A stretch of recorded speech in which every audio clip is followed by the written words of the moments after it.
Okay, so the first thing what we'll do, like we have left, I mean, these two things, I mean, the vendor return and the customer return. We will complete this thing and then we'll come to the quality management.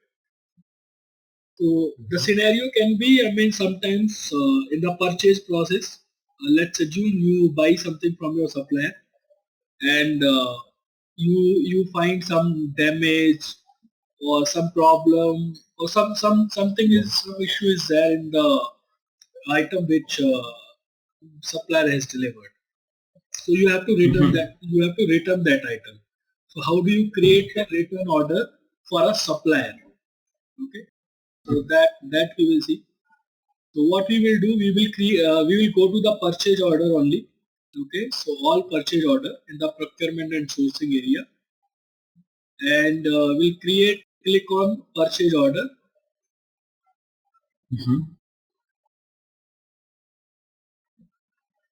And here we will select to the supplier for whom we want to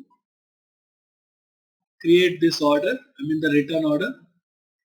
Now in the journal tab, which you when you will expand it, okay, you have a purchase type here. Yes. So you have a journal, purchase order, and return order. Okay, journal. I have told you it is kind of a pro forma order, which will not have any impact in your accounting books, and which you cannot even invoice also. I mean, you will not have invoice button enabled or product receipt enabled. It's just a pro forma which you can see like what is your order. That's it. Okay. And purchase order is like purchase document which you will give to your supplier, based on which supplier will deliver you the material, and then that you will store in your inventory. And the return order. So return order we are going to create right. So we will select the return order. We're creating return order. That's if we already have invoice for this purchase order, right? Not, I mean, if not we necessarily. still Sometimes not necessary also that you have received the invoice also. Suppose supplier only has delivered the material and immediately after quality check or something you find the damage or something, Right. so you can return that. Okay. Right. So I mean, what you are saying is also possible. After invoicing also you can create the return order. Okay. So you select the order type here as a return order. Okay. So there is a RMA number. Okay. RMA number, I think it is some, uh, I don't remember the full form of this. It is kind of a reference number which you have to put when you are returning something to your supplier. So this number will be provided by your supplier to you. Okay. So this number you will put. Okay. And other things, whatever is applicable. So let's say like I want to return from my this warehouse, this item, and that's it. So I will select this information. So important thing here is the only thing is the type of order which you have to select here. Okay. Then you will say OK. So as usual in a normal purchase order, how we get the lines and header view, we will get it here. Okay. So here you will select item which you want to return. Okay. And automatically your site and warehouse is getting populated. Okay. Now here one more thing is there, like when suppose I'll just put the quantity. Okay. So to quantity.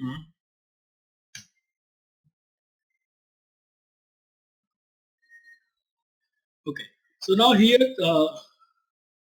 sorry, it should be in negative quantity when you are doing this. Okay. When you are putting in the purchase order, it should be plus. Yeah, what I was telling, like important thing is if you have enabled the tracking dimension for this. So suppose what if you want to return a specific product quantity which you for which you know the serial number and batch number. So you can go ahead in the inventory. Okay. And right now, I mean, for this product, that marking that is not available. Serial number and batch number is not enabled for this product. So if it is enabled, you can go to the marking and select a specific product, okay, which you want to return. I mean, for which you have put the serial number. Okay, so right now we don't have serial number for this product. So directly, I mean, any quantity we can create a return order. Okay.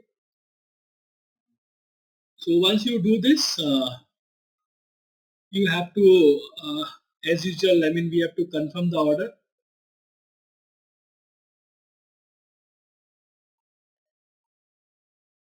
So here we are an important thing is when we are creating this return order, okay. So this we have to, I mean, in case like what you told, like if it has been invoiced earlier order, so that means we should have the credit note, right? Credit note or debit note is something which you will know, like it is kind of a note which you can utilize in your next purchase. So if you have paid for this for the earlier purchase order, okay, and if you are returning that product, so supplier will not give you the money back. Instead of that, he will give you the credit note, okay, which you can register and which you can settle in your next purchase. Okay, like how we get in the online basis, right? Online sites or e-commerce sites. Same. This is if he will not give me the money. Yes, yes, right? Yes. But if he will give me the money, I will not need to create credit note. I will. Yes, you will create the credit note in that case also, right? In all of cases.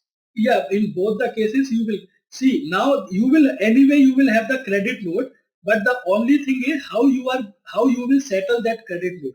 Either you will settle with your another invoice which your supplier will send, okay. So you will knock off with this credit note, or else you will receive the payment from your supplier and then you will settle this credit. Okay. Yes, sir. Okay.